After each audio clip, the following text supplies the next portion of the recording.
الشيطان اللعين الرجيم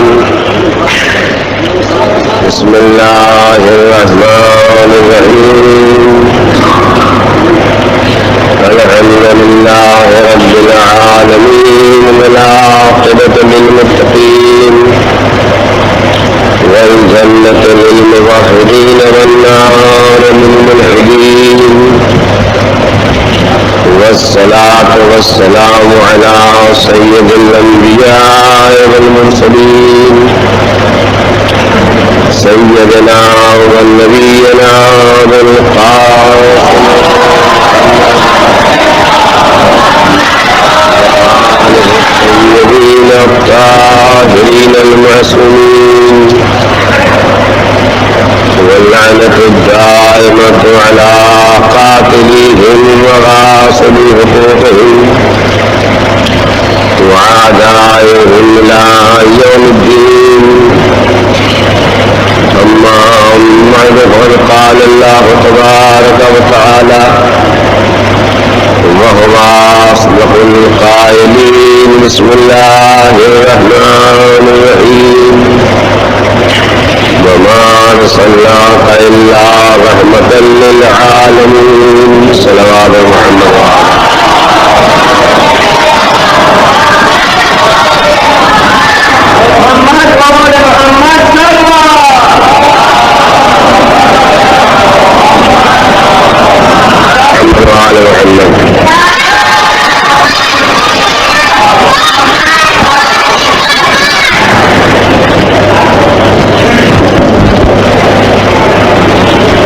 ارشاد و اعلان پروردگار عالم ہے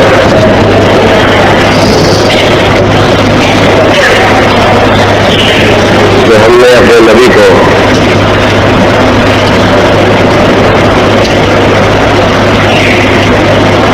رحمتوں کا ایسا خزانہ دے کر بھیجا ہے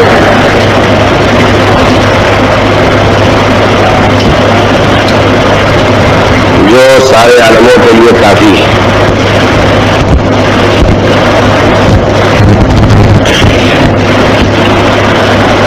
حضور اپنے ساتھ جو خزانے رحمت لے کر آئے ہیں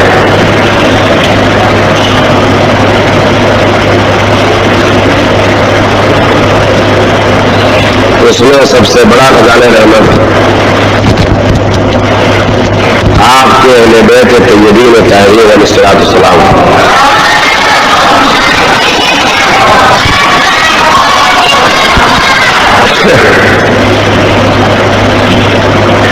جن میں سے آج مجھے پانچویں امام حضرت محمد باقر علیہ السلام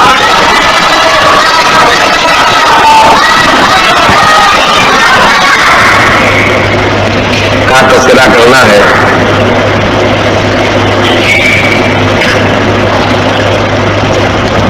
اگر میرا کل کا بیان آپ کو یاد ہے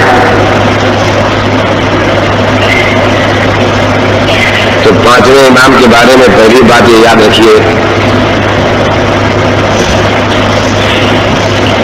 کہ آپ امام حسن کے نواسے ہیں اور امام حسین کے پوتے ہیں.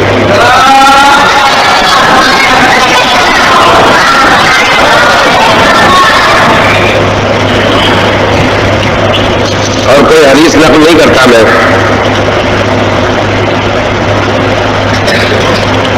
لیکن ایک بات کہنے کی ہمت کرتا ہوں کہ آج ہم میں سے ہر شخص اس بات کو مانتا ہے اور اس بات کا قائل ہے کہ امام حسن اور امام حسین علیہ الصلوۃ والسلام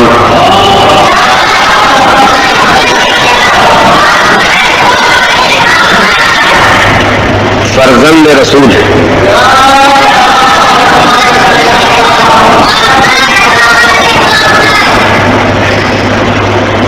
کیوں فرزند رسول ہے؟ اس لیے فرزند رسول ہے کہ آپ رسول کی بیٹی کے فرزند ہیں. تو اگر دونوں یہ شہزادے اولاد جناب امیر ہونے کے باوجود فرزند رسول ہے، اس لیے کہ آپ کی مادر گرامی رسول اللہ کی بیٹی ہے۔ تو اگر میں یہ گزارش کروں کہ امام محمد باقر علیہ الصلوۃ والسلام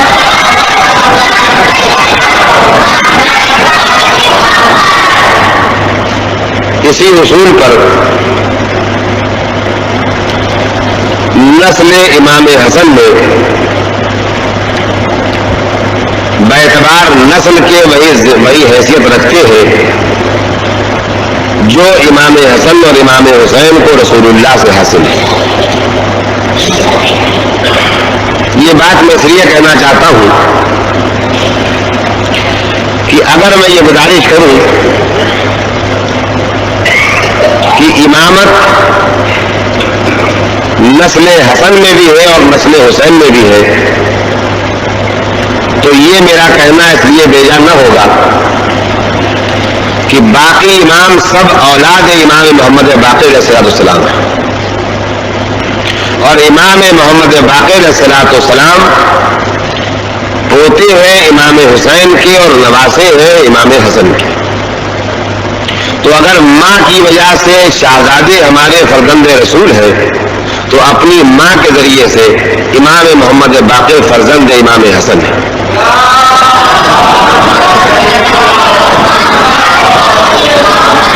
ہمارے پانچویں امام نے 57 سال کی عمر پائی، اور ایک بات بڑی آسانی سے آپ یاد رکھ سکتے ہیں کہ 57 ہجری میں آپ پیدا ہوئے، رجب کے مہینے میں آپ کی ولادت ہوئی، 57 سال کی عمر پائی، تو آسانی کے ساتھ آپ یاد رکھ سکتے ہیں کہ سن 114 ہجری میں آپ نے شہادت پائی۔ معمولی سا بھی اگر آپ حساب لگا سکتے ہیں تو جب رجب میں آغاز رجب میں ابتدائے رجب میں ہمارے پانچویں امام پیدا ہوتے ہیں سن 57 ہجری میں، تو واقع کربلا میں آپ کی عمر مبارک 3 سال کچھ ماہ تھی۔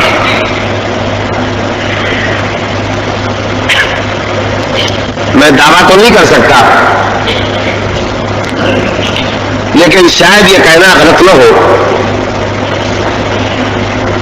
کہ شہداء کے بعد جو آل محمد اسیر ہوئے ہیں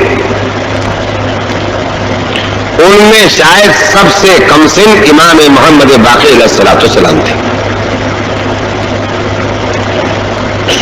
واقع کربلا کے سلسلے میں ایک بڑا لطیف واقعہ، ایک بےحد عجیب واقعہ، ایمان افروز واقعہ ہمارے پانچویں امام کی ذات گرامی سے وابستہ ہے۔ احتجاج طبرسی میں اس کا تذکرہ موجود ہے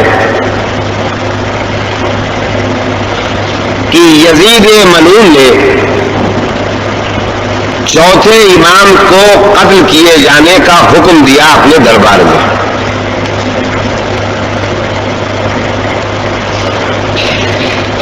3.5 سال کے پانچویں امام قیدیوں میں بیٹھے۔ ایک مرتبہ ہمارے پانچویں امام نے کہا کہ یزید تجھ میں اور تیرے درباریوں میں اور فرعون اور اس کے درباریوں میں یہی فرق ہے۔ میں آگے بڑھنے سے پہلے 2 لفظیں آپ کی خدمت میں عرض کروں گا کہ کوئی بات اگر بڑے سن والا آدمی کہے، 14 برس کا لڑکا کہے، 25 برس کا جوان کہے، 50 برس کا آدمی کہے تو لوگ توجہ کریں یا نہ توجہ کریں، لیکن اگر 3.5 سال کا بچہ کوئی بات کہے گا تو جو نہیں بھی توجہ کرنے والا ہوگا وہ متوجہ ہو جائے گا کہ یہ بچہ کیا کہہ رہا ہے۔ تو خود امام زین العابدین علیہ السلام تشریف فرما سکتے تھے، جناب زینب موجود تھی فرما سکتی تھی، لیکن دشمن مجمع میں توجہ حاصل کرنے کے لیے سب سے زیادہ مناسب یہی تھا کہ جو سب سے کم سن بچہ ہے وہ بولے۔ اگر آپ نے اس بات کو محسوس کیا تو میں دوسری توجہ دلانا چاہتا ہوں کہ 3.5 سال کے بچے رونا جانتے ہیں، کھانے پینے کی چیزیں مانگنا جانتے ہیں، ضد کرنا جانتے ہیں، مجمع کو دیکھ کے گھبرا کے ماں سے باپ سے بہن سے پھوپھی سے لپٹنا جانتے ہیں۔ اس پورے بچپنے کے پس منظر کے برخلاف 3.5 سال کا بچہ آواز دیتا ہے یزید تجھ میں اور تیرے درباریوں میں، اور فرعون اور اس کے درباریوں میں یہ فرق ہے، تو پوری کامل توجہ پورے دربار کی آپ کو حاصل ہو گئی کہ یہ 3.5 سال کا بچہ جس بادشاہ سے ہم بڑے ہو کے بات کرنے میں ہچکچاتے ہیں اس سے بے دریغ بات کر رہا ہے، اور بات بھی ایسی کر رہا ہے کہ آج کا 3.5 سال کا بچہ کل ہزاروں سال کے گزرے ہوئے فرعون کو یاد دلا رہا ہے۔ یعنی یہ خود بخود ایک ایسی بات تھی کہ یزید کا کوئی درباری ایسا نہیں تھا جو متوجہ ہوئے بغیر رہ جائے۔ اب سب کے کان لگے ہیں کہ کیا فرق بیان کرنا چاہتا ہے یہ بچہ، کیا فرق ہے یزید میں اور فرعون میں، کیا فرق ہے یزید کے درباریوں میں اور فرعون کے درباریوں میں۔ جب امام محمد باقر علیہ السلام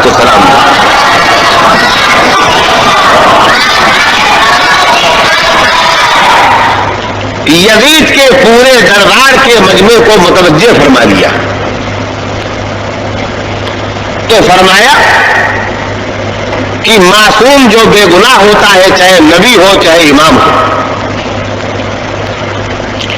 اس کے قتل کرنے پر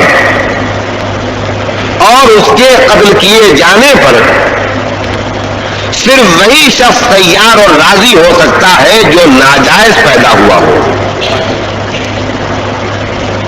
جو حلالی ہے وہ قطعاً قتل معصوم پر تیار نہیں ہوگا، نہ قتل معصوم کے جرم کا ارتکاب کرے گا اور نہ قاتل کے اقدام پر راضی ہوگا۔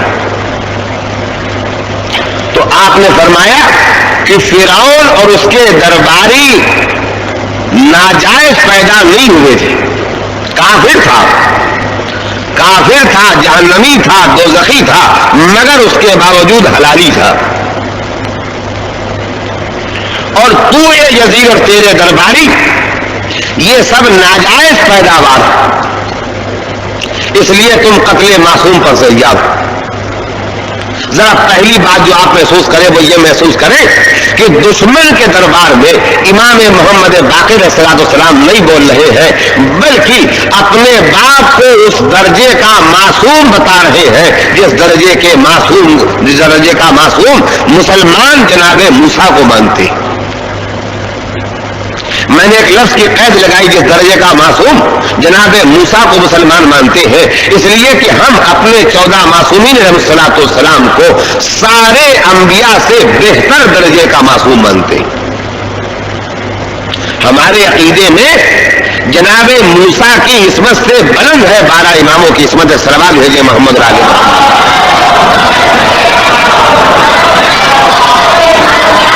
اور اس موضوع میں اس وقت تفصیل میں جانے کی ضرورت نہیں ہے، بڑی مختصر سی بات یہ ہے کہ سارے انبیاء سے بہتر درجے کے فضیلت کے مالک ہیں حضور سرور کائنات جناب محمد مصطفیٰ۔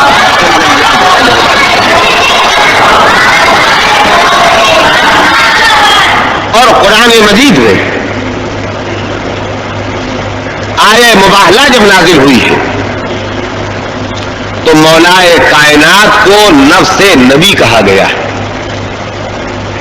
نفس نبی کا مطلب یہ ہوا کہ جیسے نبی ہے ویسے ہی کمالات کے مالک علی ہے، فرق یہ ہے کہ علی نبی نہیں۔ تو اگر حضور سارے انبیاء سے بہتر ہے تو یہ بقیہ 12 امام بھی سارے انبیاء سے، لیکن اگر مسلمان یہ فضیلت نہ بھی مانے تو جناب امام محمد باقر علیہ السلام نے دشمن کے دربار میں منوایا کہ جس درجے کے معصوم تم جناب موسیٰ کو نبی ہو کے مانتے ہو، رسول ہو کے مانتے ہو، صاحب شریعت ہو کے مانتے ہو، اولو العزم رسول ہو کے مانتے ہو، کم سے کم اس درجے کا معصوم میرے باپ کو مانو۔ منزل کیا پیش آئی وہ سنیے۔ اگر یہی بات چوتھے امام نے کہی ہوتی تو ممکن تھا، میں علم غیب نہیں رکھتا، ممکن تھا کوئی کھڑا ہو جاتا کہ ہم تمہیں معصوم ہی نہیں مانتے۔ لیکن 3.5 سال کا بچہ جب کہہ رہا ہے، آج کی بات بھی بتا رہا ہے اور کل ہزاروں سال کے فرعون کی تاریخ بھی بتا رہا ہے، تو ہر ذہن نے محسوس کیا کہ اس بچے کے پاس کوئی غیبی ذریعے علم موجود ہے، تبھی تو یہ بول رہا ہے۔ تو جب یہ کہہ رہا ہے کہ فرعون کو فرعون بتا رہا ہے، موسیٰ کو موسیٰ بتا رہا ہے، تو اپنے باپ کو اگر معصوم بتا رہا ہے تو کیا بیجا بتا رہا ہے۔ اور مشکل کیا پیش آئی اسے سنیے۔ اب یزید آزاد ہے، ہاتھ کھلے ہیں، ہاتھوں میں تلوار ہے، سپاہی بیٹھے ہیں، جلاد بیٹھے ہیں، حکم دے چکا ہے کہ سید سجاد قتل کر دیے جائیں، مگر اب قتل کرنے کے حکم کو جاری نہیں کر سکتا ہے، اس لیے کہ اگر جاری کرتا ہے تو سمجھ پاتا ہے کہ یہ ناجائز پیدا ہوا۔ اگر اپنے حکم کو نافذ کرتا ہے تو گویا کہ اپنے ہاتھ سے اس دستاویز پر دستخط کرتا ہے، سگنیچر کرتا ہے کہ یہ انہوں نے جو بیان دیا ہے اس کی بنا پر میرا ناجائز پیدا ہونا صحیح ثابت ہوتا ہے۔ درباری بھی چپ بیٹھے ہیں کہ اگر ہم راضی رہے تو ہم پکے ہو جائیں گے کہ ہم ایسے پیدا ہوئے۔ لہذا یزید نے جلاد سے کہا کہ میں حکم قتل واپس لیتا ہوں۔ امامت مسکرا رہی تھی، حکومت سر جھکائے بیٹھی ہوئی تھی۔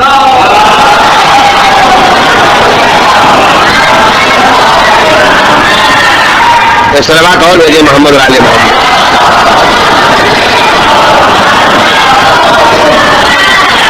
اتوار کے دن دونوں باتیں ہو جاتی، ہمارے حساب سے مجلسیں زیادہ ہو جاتی، اور یہ عجب اتفاق ہے کہ صبح سے لے کے اب تک یہ 5ویں مجلس پڑھ رہا ہوں اور اتفاق سے 5ویں امام کا تذکرہ بھی آج کر رہا ہوں۔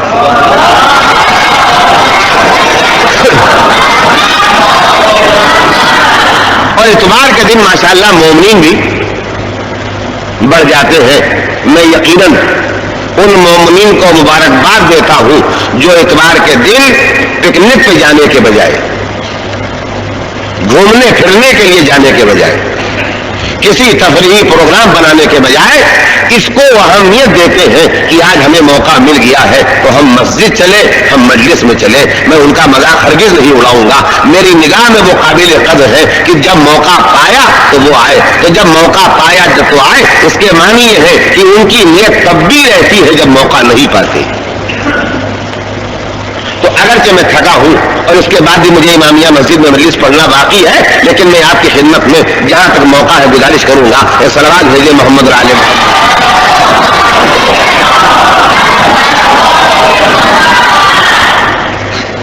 5ویں امام کی شان والا شان کے سلسلے میں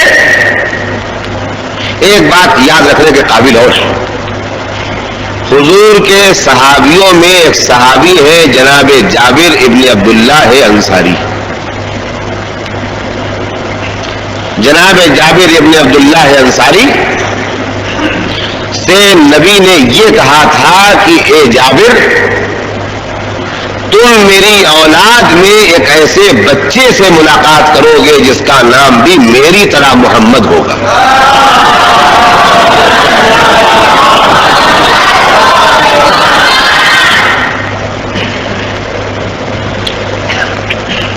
اور اس کا لقب میں بتاتا ہوں باقر۔ بعض لفظیں ہیں جو غلط بولی جاتی، ہمارے بہت سے بھائی باقر بولتے ہیں، باقر غلط ہے، صحیح لفظ باقر ہے۔ جیسے 8ویں امام کے نام میں بہت سے لوگ امام رضا بولتے ہیں، امام رضا غلط ہے، امام رضا ہے۔ ایسی بات کے لوگ ایسے بھی ہیں جو امام موسیٰ کاظم علیہ السلام کو موسی کاظم بولتے ہیں۔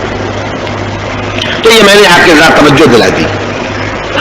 تو گزارش کیا کر رہا تھا کہ حضور نے کہا جابر جب میرے اس بچے سے تمہاری ملاقات ہو تو میرا سلام کہنا میرے بچے کو. چنانچہ جابر ابن عبداللہ انصاری آنکھوں سے معذور ہو گئے تھے. اور جابر ابن عبداللہ انصاری کے سلسلے میں آپ جانتے ہوں گے کہ سب سے پہلے کربلا میں جو اسیران آل محمد کے علاوہ سب سے پہلا زائر پہنچا ہے کربلا میں زیارت حسین کے لیے وہ جناب جابر ابن عبداللہ انصاری تھے. تو جب جناب جابر چوتھے امام کی خدمت میں حاضر ہوئے اور چوتھے امام نے اپنے فرزند کو آواز دی محمد ادھر آؤ. تو جابر نے پوچھا کہ آپ نے جس بچے کو بلایا ہے اس کا لقب کیا ہے؟ کہا یہ باقر. تو بچے کو بلایا، گود میں بٹھایا، ہاتھوں کو چوما، اپنی آنکھوں سے لگایا اور کہا فرزند رسول تمہیں مبارک ہو، تمہارے جد تمہیں سلام کہہ کے گئے. ہم ایک جگہ یہ روایت پڑھ رہے تھے. اچھا کچھ کھوپڑیاں ایسی ہوتی ہیں کہ آپ لاکھ گیئر بدلیے مگر وہ سیدھی ہو ہی نہیں سکتی. اس میں سے کچھ وہ ہوتے ہیں جن کو ماڈرن مذہب کا خیال رہتا ہے، ان کی نظر نگاہ میں واجب و حرام مسائل نہیں آتے، اور کچھ الٹی کھوپڑی والے وہ ہوتے ہیں جن کی سمجھ میں سب آ جائے گا مگر فضائل آل محمد علیہ الصلوۃ والسلام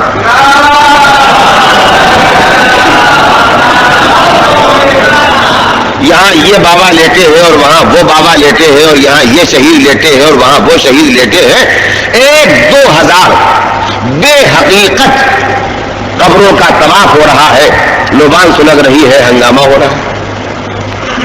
ہم تو روز مولانا قادر رضا صاحب قبلہ کے گھر پہ رات کو سوتے ہیں اور صبح قبرستان جاتے ہیں اور پیدل جاتے ہیں تاکہ تھوڑا جسم ہلکا ہوتا رہے.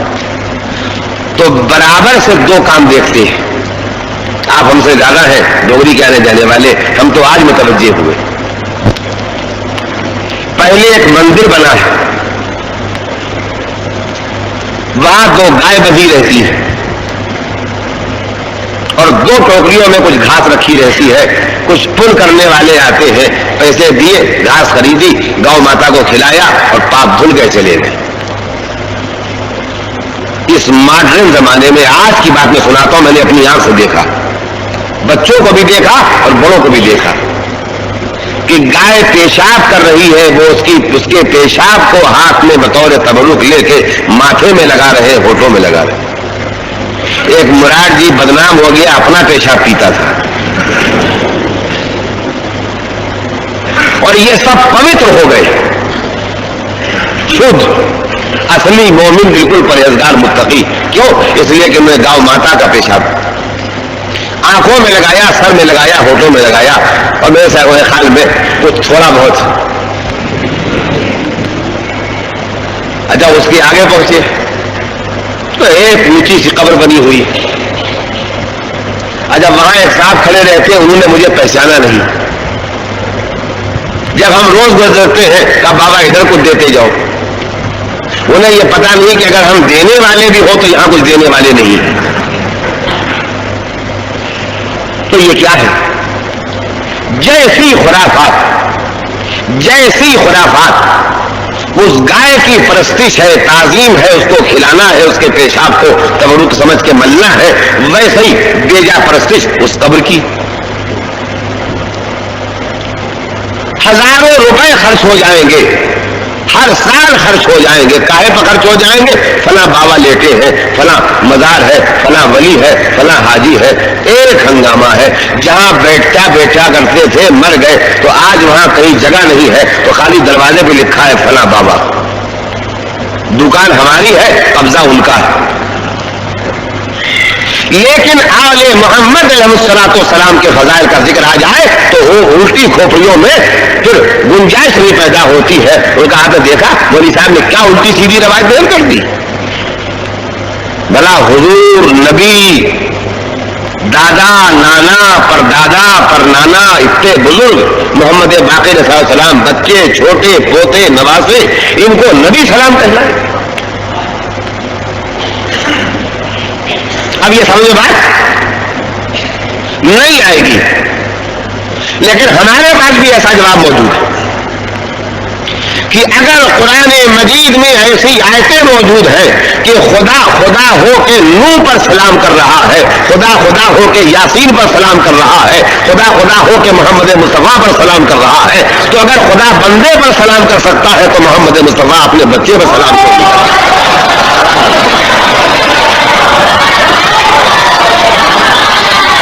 اور اصل میں یہ ہمارا بگڑا ہوا سماج ہے، یہ ہمارا بگڑا ہوا سماج ہے جس میں سلام کرنا ہم نے چھوٹے کا فریضہ قرار دیا۔ خرد کے خرد ہونے، چھوٹے کے چھوٹے ہونے کی علامت اور دلیل یہ ہے کہ تم سلام کرو، اور ہم سلام کا جواب دیں، یہ ہمارے بڑے ہونے کی نشانی ہے۔ اور جتنا شارٹ کٹ کا جواب دیں، یعنی آپ نے کہا سلام علیکم، ہم نے کہا سلام علیکم وعلیکم السلام، تو اب اس کے معنی کیا ہے؟ پورا جواب ہوا سلام علیکم۔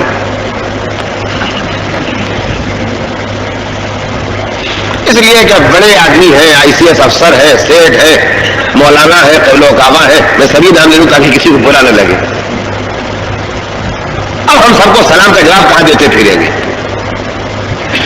تو دو تین مسئلے بھی سن لیجئے۔ سلام کا جواب واجب ہے، آداب بجا لاتا ہوں کوئی سلام نہیں، آداب عرض ہے کوئی سلام نہیں، سلام ہے سلام علیکم۔ اور اگر آپ یہ بھی نہ کہیں تو صرف سلام کہیں تو یہ بھی سلام۔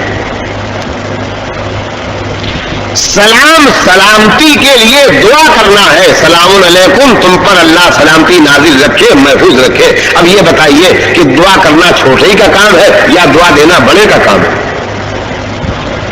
70 ثواب ہے سلام کے، کتنے؟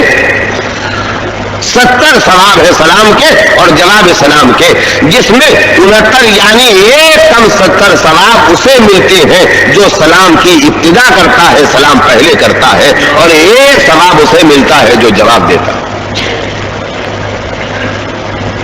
اور سلام کا جواب واجب ہے۔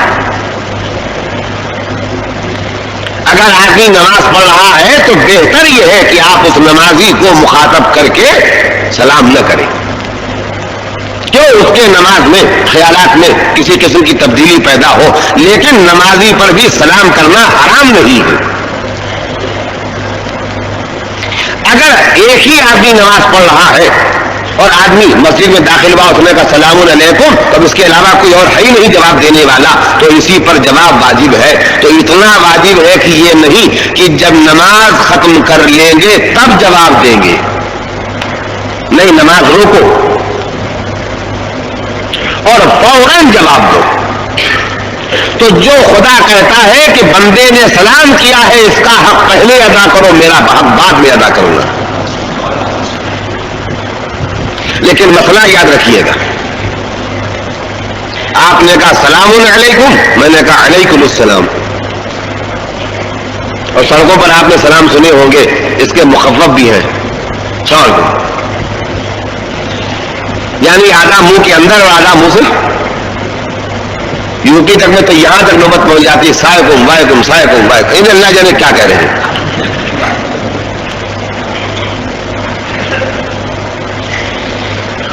تو جو سلام کرے نماز میں جب آپ جواب دیں تو آپ اتنا یاد رکھیے، اتنا ہوش رکھیے کہ جو لفظیں اس نے استعمال کی ہیں انہی لفظوں کو واپس کیجیے۔ یعنی یوں آپ سلام علیکم کہیں تو میں جواب دوں گا علیکم السلام، لیکن اگر میں نماز میں آپ کو جواب دوں گا تو آپ کہیں گے سلام علیکم تو میں بھی کہوں گا سلام علیکم، آپ کہیں گے سلام تو میں بھی کہوں گا سلام۔ میں نے دو چیزیں امام محمد باقر علیہ الصلوۃ والسلام سے متعلق بیان کی۔ ایک، یزید کے دربار میں جب آپ 3.5 سال کے تھے، اتنا بڑا کارنامہ کہ باپ کو بچایا، باپ کی عصمت ثابت کی، یزید کی تخت، یزید کی حکومت کو مجبور کر دیا۔ دوسری عظمت میں نے سنائی کہ حضور نے آپ کی خدمت میں حضور نے آپ کو جناب جابر بن عبداللہ انصاری کے ذریعے سلام کہلوایا. اور تیسری گزارش کرنا چاہتا ہوں، ایک پرجوش صلوات بھیج دے محمد علیہ محمد.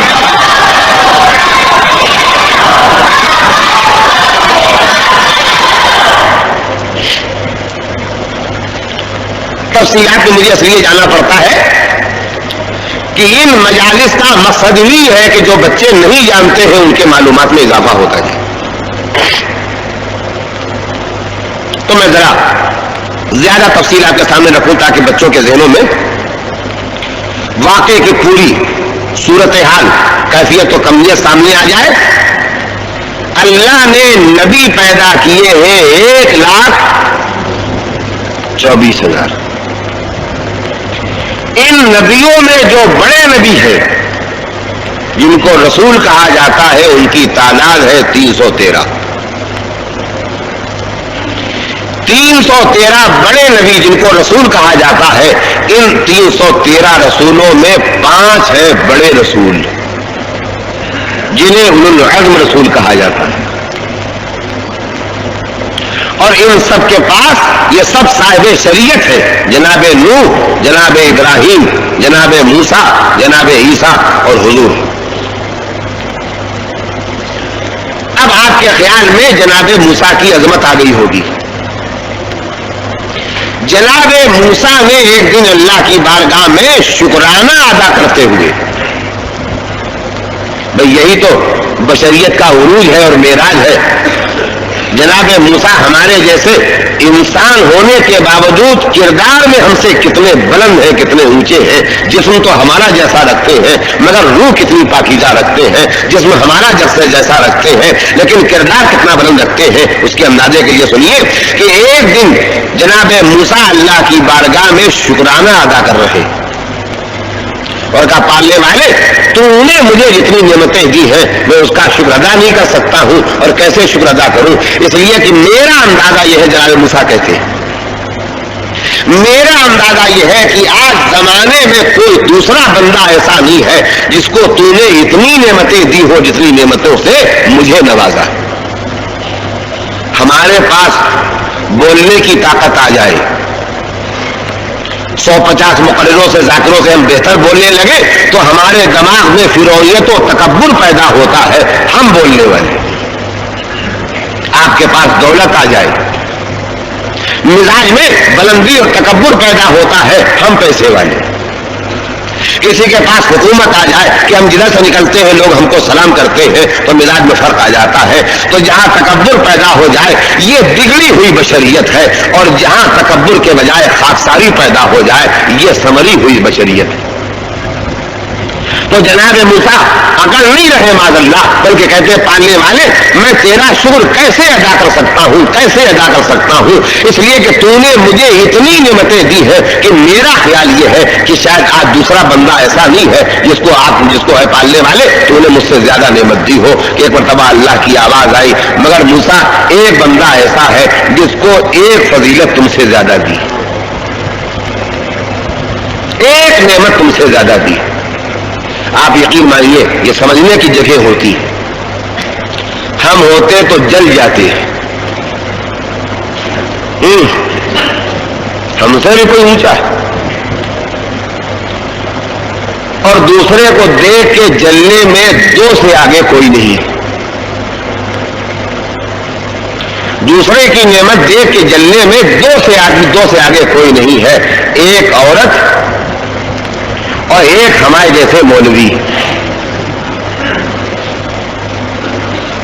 آپ ہمارے سامنے تذکرہ کیجئے ولی صاحب فلاں صاحب کیا مجلس پڑھے، ایسی مجلس پڑھے ویسی مجلس پڑھے. آپ یقین مانیے ہم اپنے کو بہت سنبھالے رہیں گے کہ بیان ختم ہو کسی طرح. اگر سنبھال نہیں اور اگر آپ دیر تک تعریف کرتے رہے تو پھر ہم سے برداشت نہیں ہو پائے گا. ہم نے کہا چھوڑو کوئی اور بات کرو. اور دوسرا حسد کس میں؟ عورتوں میں. شیطان ایک مرتبہ بیوپاری بن کے جا رہا تھا، بڑا اونچا بیوپاری، مال لادے ہوئے تھا. بڑے بڑے گٹھل، بڑے بڑے بوجھ گدھوں پہ، خچروں پہ، گھوڑوں پہ. ایک اللہ کے نبی سے ملاقات ہو گئی. اس میں کیا ہے؟ کہا اس میں کینہ ہے. اس میں کیا ہے؟ کہا اس میں جھوٹ ہے. اس میں کیا ہے؟ اس میں غیبت ہے. اور اس کے بعد اور کون سا مال ہوگا؟ کہا اس میں کیا ہے؟ کہا اس میں حسد ہے. کہا حسد کا مارکیٹ کہاں ہے؟ تو شیطان نے کہا اس کا مارکیٹ بہت اونچا ہے. اس لیے کہ جتنا ہم مال لے کے جاتے ہیں عورتیں دوڑ دوڑ کے خریدتی ہیں اور کچھ بچ جاتا ہے تو مولوی خرید لیتے. تو جب حدیثی میں آیا ہے کہ حسد کے شکار دو آدمی ہیں، عورتیں زیادہ شکار ہوتی ہیں اور مولوی زیادہ شکار ہوتے ہیں، تو یہ حدیث نہیں ہے، یہ وارننگ ہے کہ اگر تم مولوی ہو تو اپنے کو کوشش کر کے حسد سے بچاؤ، اور اگر تم عورت ہو تو اپنے کو کوشش کر کے حسد سے بچاؤ. کہ صلوات بھیجے محمد اور آل محمد.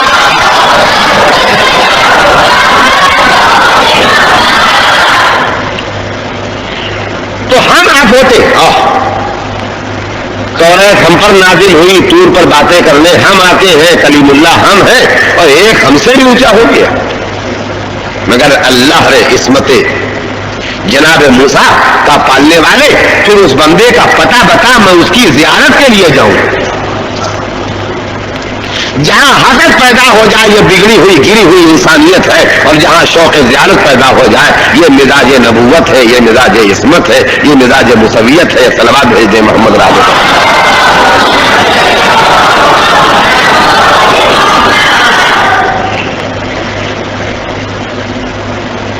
کا وہ جناب خضر ہے.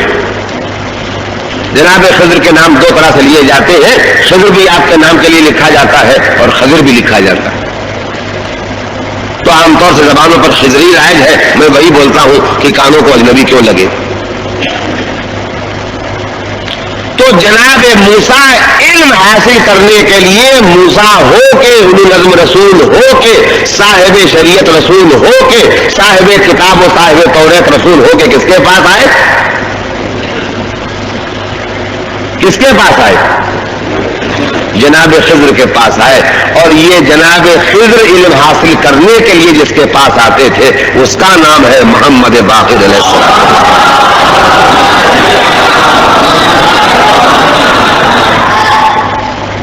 خاص طور سے جناب خضر کے آنے کا تذکرہ ملتا ہے، ورنہ روایتیں بتاتی ہیں کہ جناب خضر ہر معصوم کی خدمت میں حاضر ہوتے رہے ہیں، ہر امام کی خدمت میں حاضر ہوتے رہے ہیں.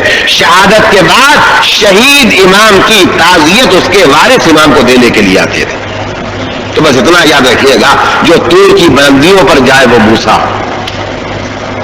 جو طور کی بلندیوں پر جائے وہ موسیٰ، اور ایسا موسیٰ جس کے پاس علم سیکھنے کے لیے آئے وہ خضر، اور خضر جس کے سامنے علم کی بھیک مانگنے آئے وہ درے آل محمد صلی اللہ علیہ وسلم.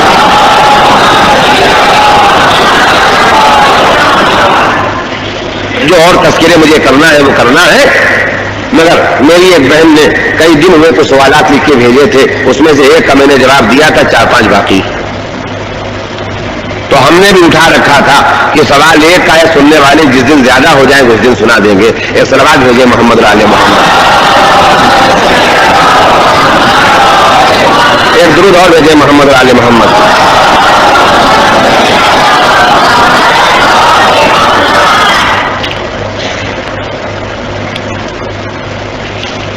سوالات کا خلاصہ یہ ہے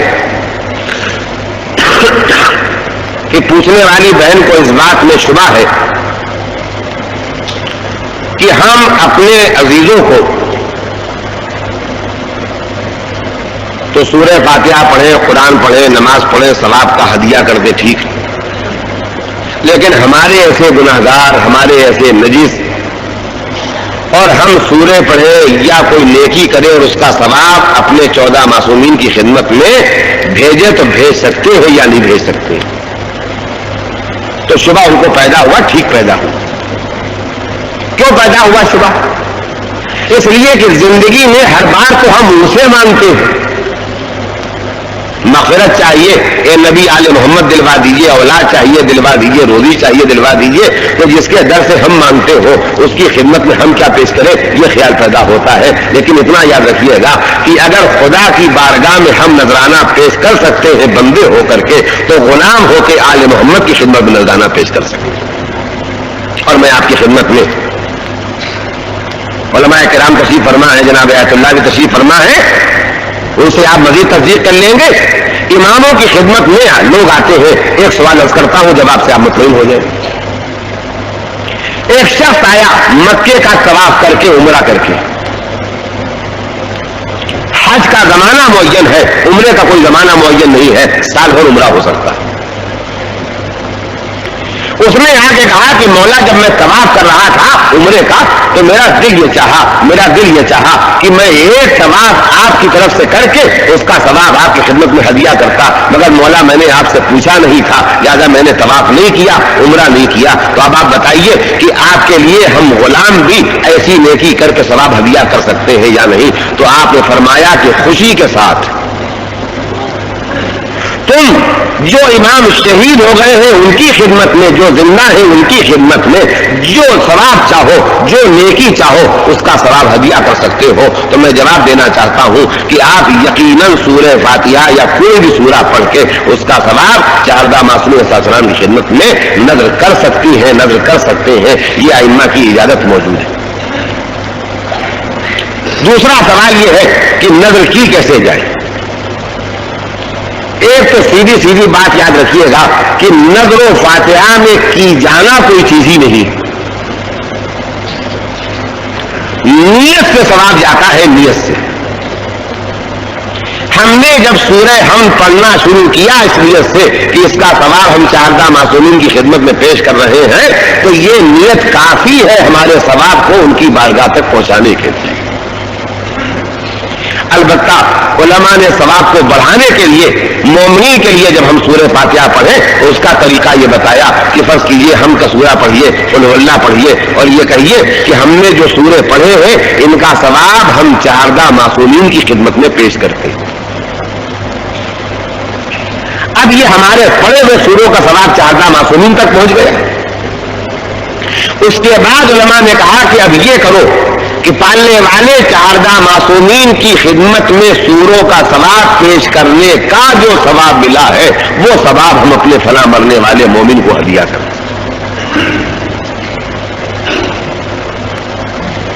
ایک سوال ان کا یہ ہے کہ کوئی دعا ہے، اس دعا کا ترجمہ بھی ہمارے پاس ہے، دعا ہم پڑھتے ہیں تو مطلب سمجھ میں نہیں آتا ہے، ترجمہ پڑھتے ہیں تو مطلب سمجھ میں آتا ہے، تو ہماری بہن نے ہم سے یہ پوچھا ہے کہ یہ بتائیے کہ ثواب کس میں کتنا ملے گا؟ تو میری مجبوری یہ ہے کہ ثواب دینے والا خدا ہے، میرے پاس کوئی بانٹ نہیں ہے کہ میں بتا سکوں، لہذا اتنی گزارش ہے کہ آپ قرآن مجید پڑھیں یا دعا پڑھیں تو جو اس کے پڑھنے اور تلاوت کرنے کا ثواب ہے وہ ملے گا، اور دعا اور قرآن مجید جو بھی آپ پڑھنا چاہیں پڑھنے کے بعد جب اس کا آپ ترجمہ پڑھیں تو جو سمجھنے کا ثواب ہے وہ آپ کو ترجمہ پڑھنے کا ملے گا۔ تو میرا مشورہ یہ ہے کہ آپ پہلے دعا پڑھیں تاکہ دعا پڑھنے کا ثواب ملے، پھر ترجمہ پڑھیں تاکہ ترجمہ سمجھنے کا ثواب ملے۔ ترجمہ پڑھنے کے سلسلے میں یہ گزارش کروں گا کہ دعا کا پڑھنا نہ چھوڑیے، اس لیے کہ دعا میں وہ الفاظ ہیں جو ہمارے معصومین کی زبان مبارک سے نکلے ہوئے الفاظ، تو کچھ اگر نہیں ہے تو ایک لفظ ہم کہتے ہیں سمجھ میں آ جائے گی بات، اور میرا جیسا بے پڑھا لکھا آدمی ایسی مثالوں سے بات سمجھانے کے قابل بھی ہے۔ چھوٹا سا بچہ ہوتا ہے 5 برس کا 3 برس کا، وہ تتلا کے بولتا ہے، تتلا کے بولتا ہے، چائے کو چائے نہیں کہتا ہے، چائے کہتا ہے، تو ہم بھی محبت میں تتلا کے بولتے ہیں بیٹا چائے پیو گے؟ ہم اچھے خاطر چائے بول سکتے ہو، چائے کیوں بول رہے ہو؟ تو معلوم یہ ہوا کہ اظہار محبت کا ایک طریقہ یہ بھی ہے کہ محبوب کی زبان سے جو لفظ نکلا ہے اسے ہم اپنی زبان سے بھی نکالیں۔ تو اگر بچے سے محبت کا طریقہ یہ ہے کہ ان کی زبان سے نکلے ہوئے لفظوں کو ہم دہرائیں، تو جو ہمارے معصومین کی زبان مبارک سے الفاظ جاری ہوئے ہیں ان دعاؤں کا تلاوت کرنا یہ خود ایک مظاہر محبت ہے، کار ثواب ہے۔ یہ سلوات بھیجیں محمد۔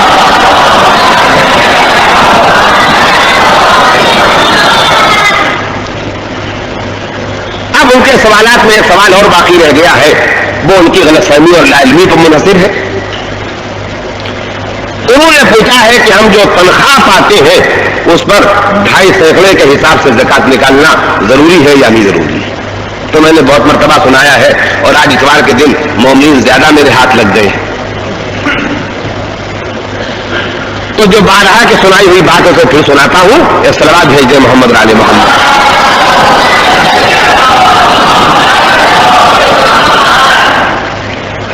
زکات صرف 9 چیزوں پر واجب ہے. 4 غلوں پر، گیہوں، جو، انگور، کھجور، مگر ان پر واجب ہے جو ان کی کھیتی کرتے ہیں. جو خرید کے کھاتے ہیں ان کا ذکر نہیں. یعنی مجھے مسائل بتاتے بتاتے تجربہ ہو گیا نا. ہم نے کہا زکات 4 غلوں پر واجب ہوتی ہے اور 3 جانوروں پر واجب ہوتی ہے. گائے، اس کے ساتھ بھینس شامل ہے، بکری اس کے ساتھ گوسفند شامل ہے، اونٹ. تو کہنے لگے مل صاحب ایک گائے تو ہمارے گھر بھی پلی ہے، اس کی زکات دینا ہوگی یا نہیں ہوگی؟ تو جانوروں کی زکات اس پر واجب ہوگی جو غلہ پالتے ہیں بیچنے کے لیے. پہلی شرط یہ ہے کہ ان جانوروں پر زکات واجب ہوتی ہے جن کو اپنے پاس سے کھلانا نہیں پڑے بلکہ چراگاہ میں چر کے وہ پلتے. تو 4 غلے ہو گئے اور 3 جانور ہو گئے. کئی چیزیں ہو گئی؟ 7 پھر سے گن لیجئے. جو، گیہوں، انگور، کھجور، گائے بھینس، بکری گوسفند،